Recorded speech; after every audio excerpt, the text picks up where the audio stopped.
गुरुर्ब्रह्मा गुरुर्विष्णू गुरुर्देवो महेश्वरः गुरुः साक्षात परब्रह्म तस्मै श्री गुरवे नमः. रसिक श्रोत्यांच्या चरणी सादर नमस्कार. आजची ही आपली 17वी कथा. सूर्य आगमना प्रकाशित करी आरक्त देवी उषे, येऊनी जनजागृता हवनती यज्ञा करी पूजने, देवांची करीती जपे तप तसे होमासवे गायने, अग्नी इंद्र उपासना करीत ते ब्रह्मा रूप ध्यायने. विठ्ठलपंत ऋग्वेदातील उषा देवीच्या स्तुतीच्या उषा सुक्तातील वरील अर्थाची ऋचा म्हणत होते. त्यांचे शब्द स्पष्ट व सावकाशपणे उच्चारले जात होते. अर्ध्या चरणावरती थांबत होते.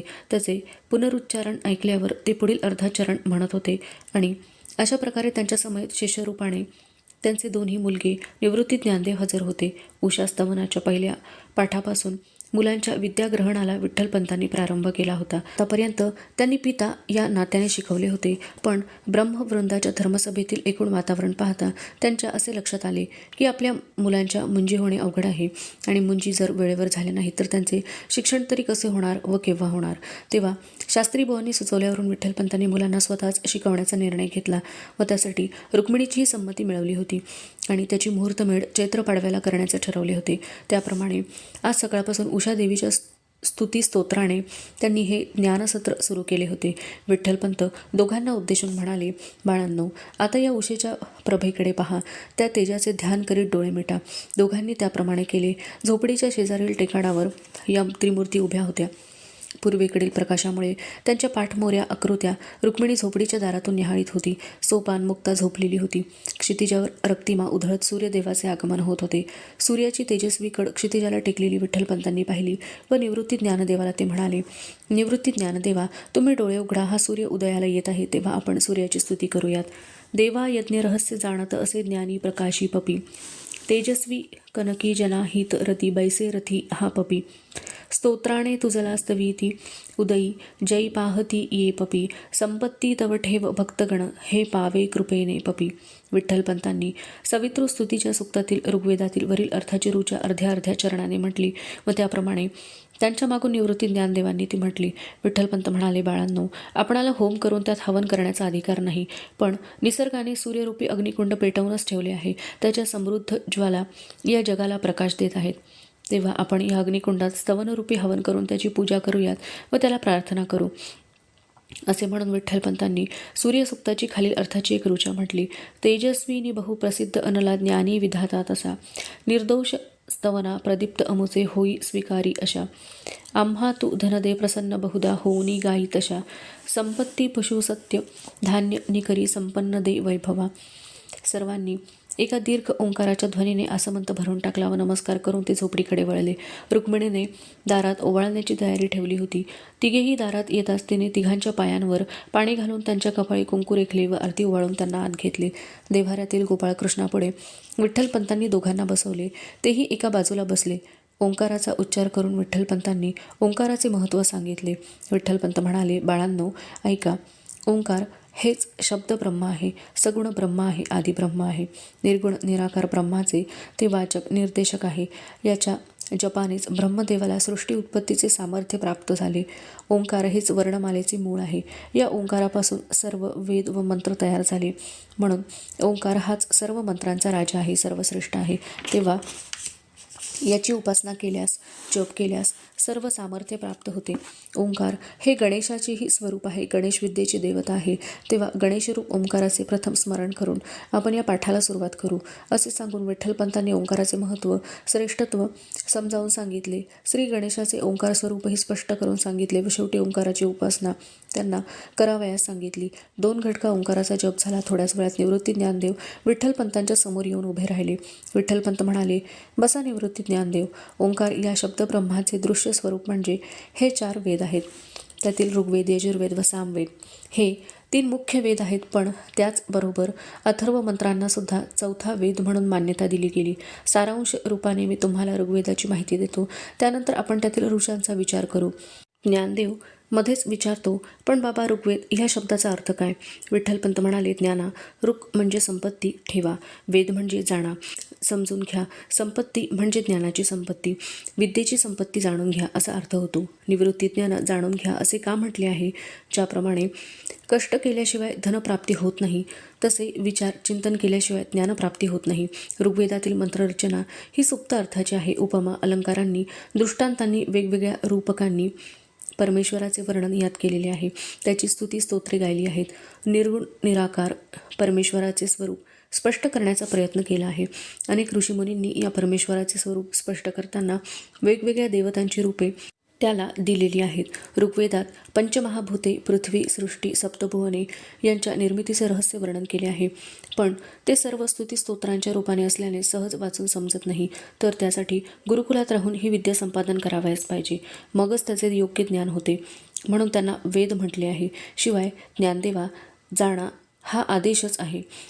याचा अर्थ यातील सिद्धांत हे सत्य व सिद्ध आहेत. त्यावर शंका घेऊन केवळ काल्पनिक म्हणून त्याकडे दुर्लक्ष करण्यासारखे नाही. म्हणून त्यात जे प्रतिपादन केले आहे ते खरे मानून त्यातील रहस्य समजून घेणे आवश्यक आहे. निवृत्ती म्हणाला, बाबा पण हे जाणल्याने काय होते? या प्रकारचे ज्ञान नसलेले कितीतरी लोक या जगात आहेत.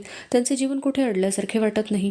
शिवाय कित्येक ब्राह्मण असे असतील की त्यांना हे सर्व ज्ञान घेणे जमले नसेल व त्यांनी तसा प्रयत्नही केला नसेल. मग त्यांच्या ब्राह्मणत्वाला तरी कुठे बाधा येत आहे? रुक्मिणी हा संवाद ऐकत होती. तिला निवृत्तीची शंका ऐकून कौतुक वाटले. रुक्मिणीच्या वडिलांना सिद्धोपंतांना तरी कुठे एवढे माहीत होते, पण त्यांच्या जीवनात खरोखरीच कुठे अडले नाही. त्यामुळे विठ्ठलपंत आता या प्रश्नाला काय उत्तर देतात ते ऐकण्यास रुक्मिणी उत्सुक होती. विठ्ठलपंतांनी रुक्मिणीकडे पाहिले. त्यांच्या अपेक्षेप्रमाणे रुक्मिणीला हा प्रश्न आवडला हे तिच्या चेहऱ्यावरून विठ्ठलपंतांना कळून आले. ते म्हणाले, निवृत्ती, तू तर अगदी महत्त्वाची शंका विचारलीस. तुझे म्हणणे एकदम बरोबर आहे की या प्रकारचे ज्ञान पुष्कळ लोकांना नाही तरी त्यांचे जीवन कुठेही अडत नाही. निवृत्ती, जीवन म्हणजे काय? 2 वेळा जेवणे झोपणे याला जीवन असे म्हणायचे असेल तर मनुष्यापेक्षाही अज्ञानी असलेले पशुपक्षी, मृग, कीटक, जलचर प्राणी असे जीवन जगत असतात. परमेश्वराने जन्मलेल्या प्रत्येक प्राण्याच्या अन्नाची सोय केलेली आहे. प्रयत्नाने त्याने मिळवायचे आहे एवढेच. पण या सगळ्या प्राण्यात मनुष्याला परमेश्वराने मन व बुद्धीही जास्त दिली आहे की ज्याचा त्याने उपयोग करावयाचा आहे. 2 वेळा जेवणापुरती मिळवायचे एवढेच जर ज्ञान मनुष्यानेही आत्मसात केले तर तो या प्राण्यामध्ये वेगळेपणा काय राहिला? सांग बरे. निवृत्ती म्हणाला, खरे आहे बाबा. विठ्ठलपंत म्हणाले, मग या बुद्धीचा उपयोग मनुष्याने कशासाठी करायचा आहे? तर परमेश्वराची अशी इच्छा आहे की मनुष्यानं परमेश्वराचे ज्ञान करून घ्यावे. परमेश्वर कसा आहे? आपण आजच्या सकाळच्या उषादेवी, सवितृदेव व अग्निदेव यांच्या स्तवनात काय मागितले आहे? तर आपण ज्ञानवान व्हावे असे मागितले आहे. बुद्धीची संपत्ती तो आम्हाला प्रदान कर असे सांगितले आहे. कारण परमेश्वर हा ज्ञानवान, ज्ञानरूप आहे. मानवाने परमेश्वराचे स्वरूप जाणून घेतल्याने परमेश्वराला आनंद होतो व परमेश्वर त्या मानवाला, पुरुषाला आपले वैभव सामर्थ्य प्रदान करतो.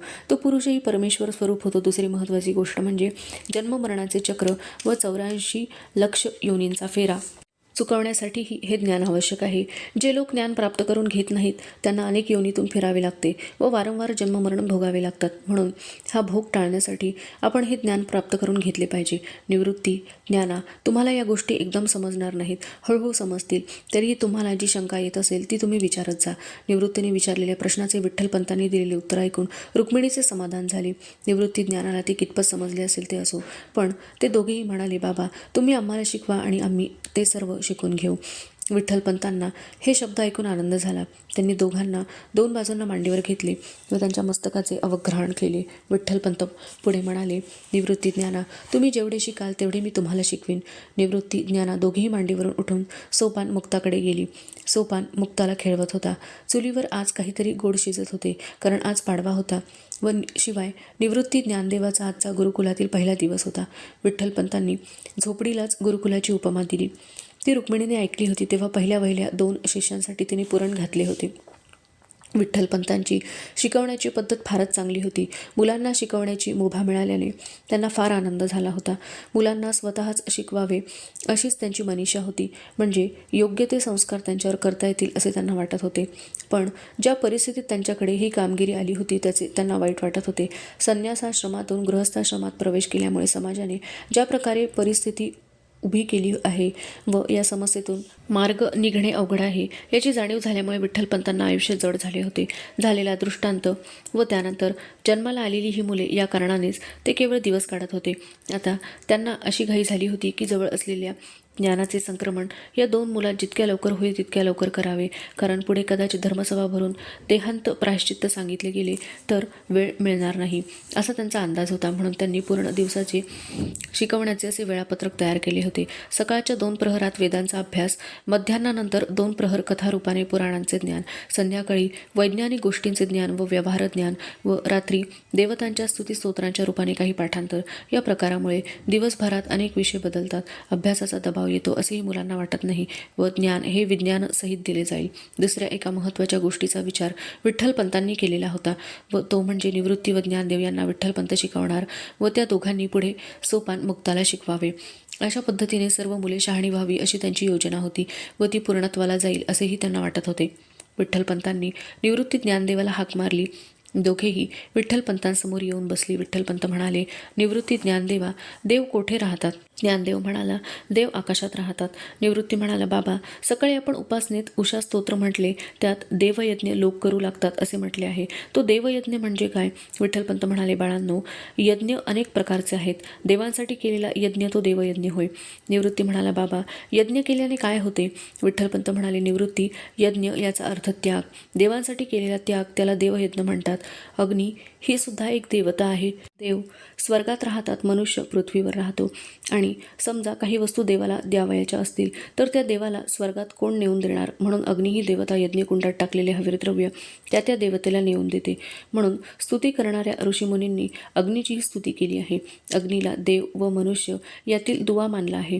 ज्याप्रमाणे सांडणीस्वार ज्याच्या त्याच्या नावाचे लखोटे त्या गावाला नेऊन देतो, त्याप्रमाणे यजमान म्हणजे जो यज्ञ करतो तो ज्या देवतांच्या उद्देशाने यज्ञ करतो व ज्या देवतेचे नाव घेऊन हवन करतो तो पदार्थ अग्नी त्या देवताप्रत नेऊन पोहोचवतो. सर्व देवतांमध्ये अग्नीची स्तुतीसुद्धा महत्त्वाची आहे. म्हणून ऋग्वेदाच्या सुरुवातीची ऋचा ही त्या यज्ञातील अग्नीला उद्देशून लिहिली आहे व त्यात अग्नीची स्तुती केली आहे.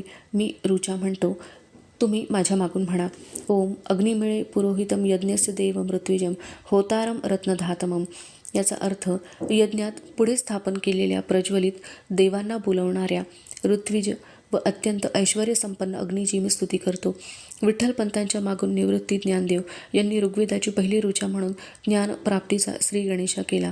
त्यानंतर विठ्ठलपंतांनी त्याचा अर्थही समजावून सांगितला. श्रीमद भगवद्गीतेच्या 2ऱ्या अध्यायातील एक श्लोक विठ्ठलपंतांना फार महत्त्वाचा वाटत असे. तो श्लोक म्हणजे यावानर्थे उदपाने सर्वतः संप्लुतोदके तावान सर्वेषु वेदेषु ब्राह्मणस्य विजानतः. या श्लोकाचे ते नेहमी स्मरण ठेवत. त्यामुळे ऋग्वेदातील काही निवडक सुक्ते ऋचा त्यांनी मुलांना शिकवण्याचे व त्यांचे पाठांतर करून घेण्याचे ठरवले होते. बाकीच्या सुक्तांचा व मंडलाचा गोषवारा ते सांगणार होते. त्यामुळे साहजिकच मुलांच्या आत्मविकासाच्या दृष्टीने ह्या ज्ञानाचा जास्तीत जास्त उपयोग होणार होता व थोडक्या काळात शिक्षणाचा पसारा आवरणे शक्य होणार होते अशी विठ्ठलपंतांची योजना होती.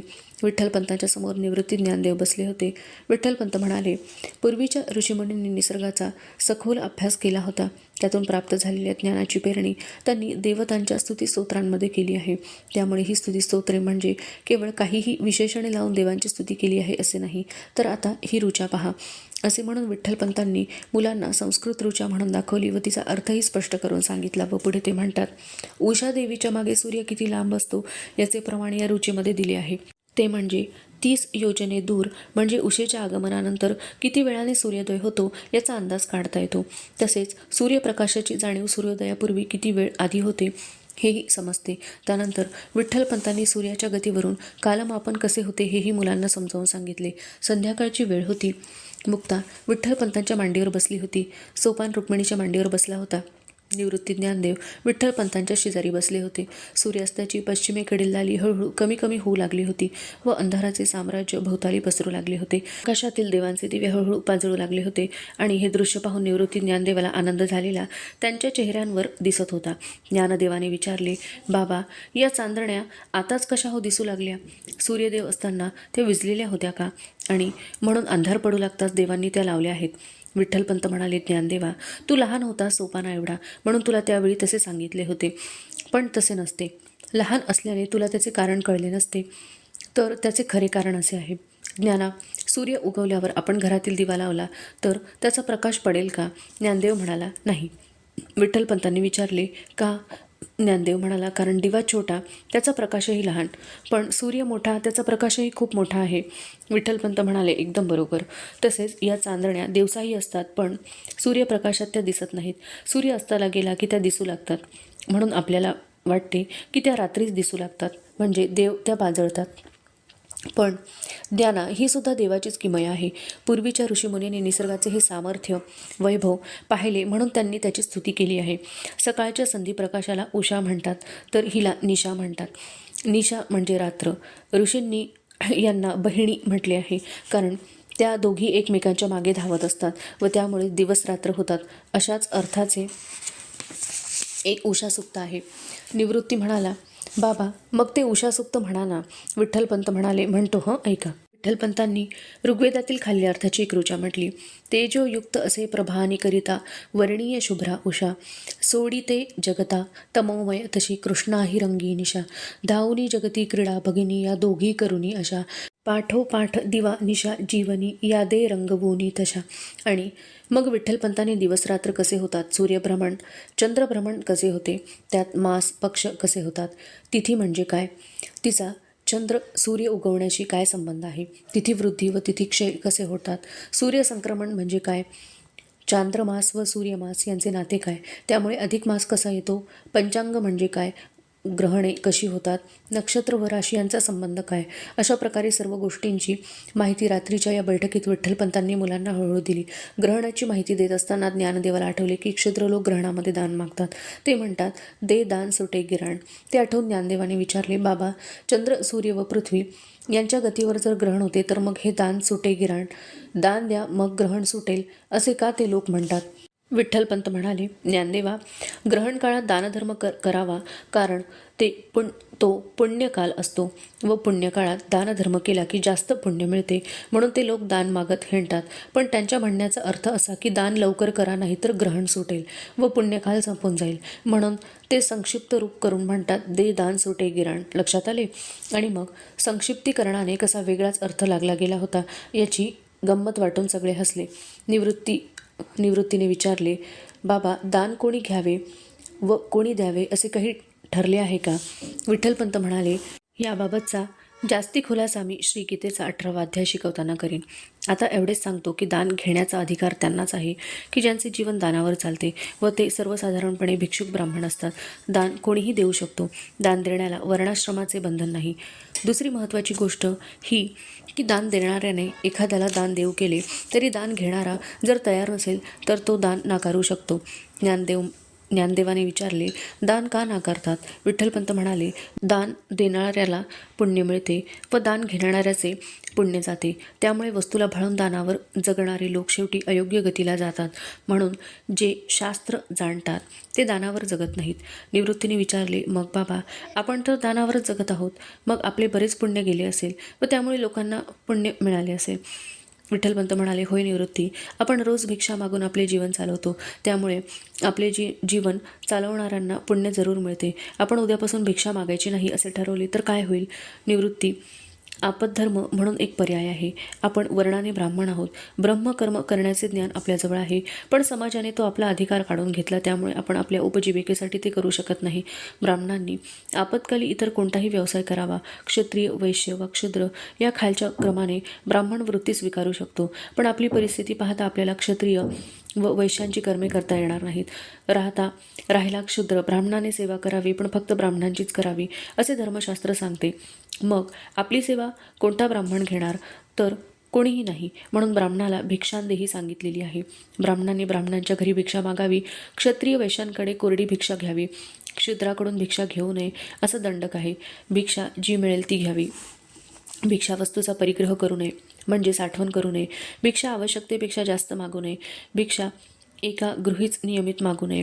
5 गृहांपेक्षा जास्त गृही भिक्षा मागू नये. भिक्षा मिळालेल्या वस्तूतही देव, गोग्रास व जलचर यांचा भाग काढून मग उरलेल्यात भोजन करावे असे नियम आहेत.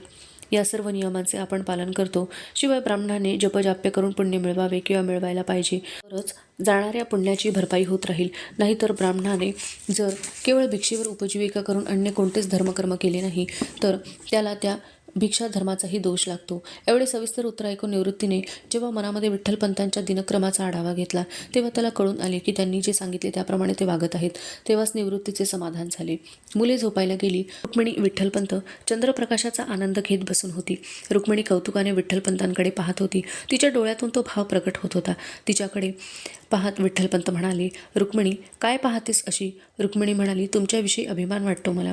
विठ्ठलपंत म्हणाले, भिक्षेवर मुलांचे व तुझे पोषण करतो याचा अभिमान वाटतो तुला? विठ्ठलपंतांच्या उत्तराने रुक्मिणी चमकते. ती घाईघाईने म्हणते, छे छे, तसे नव्हे. प्राप्त परिस्थितीत कसे जगावे हे तुम्ही मुलांना उत्तम शिकवता याचा मला अभिमान वाटतो. विठ्ठलपंत म्हणाले, रुक्मिणी, मुले वयाने लहान आहेत पण समजुतीने फार मोठी आहेत, हुशार आहेत. संन्यासाश्रमातून गृहस्थाश्रम हा विषय मी त्यांना आता सांगितला नाही, तेही मी त्यांना सांगणार आहे. आपल्या परिस्थितीला समाज कारण आहे हे त्यांना जाणवता कामा नये, नाहीतर त्यांच्या मनात समाजाविषयी द्वेष निर्माण होईल व त्याचप्रमाणे आपणही म्हणजे मीही कारण नाही हेही त्यांना समजले पाहिजे. नाहीतर ते माझाही द्वेष करू लागतील. त्यांना सर्व सत्य परिस्थितीची कल्पना देऊ, मग त्यांनाच ठरवू दे की कोण दोषी आहेत ते, कारण तसे ते बुद्धिमान आहेत. म्हणून मी तो विषय आत्ता टाळला आहे. रुक्मिणी म्हणाली, मला सर्व लक्षात आले आहे, म्हणूनच मी म्हणते ना की मला तुमचा अभिमान वाटतो ते. विठ्ठलपंत म्हणाले, बस, तो पहा, तो चंद्र ऐकेल. चला जाऊन झोपा, मला थोडा जप करू द्या. रुक्मिणी उठली आणि आत गेली. धन्यवाद.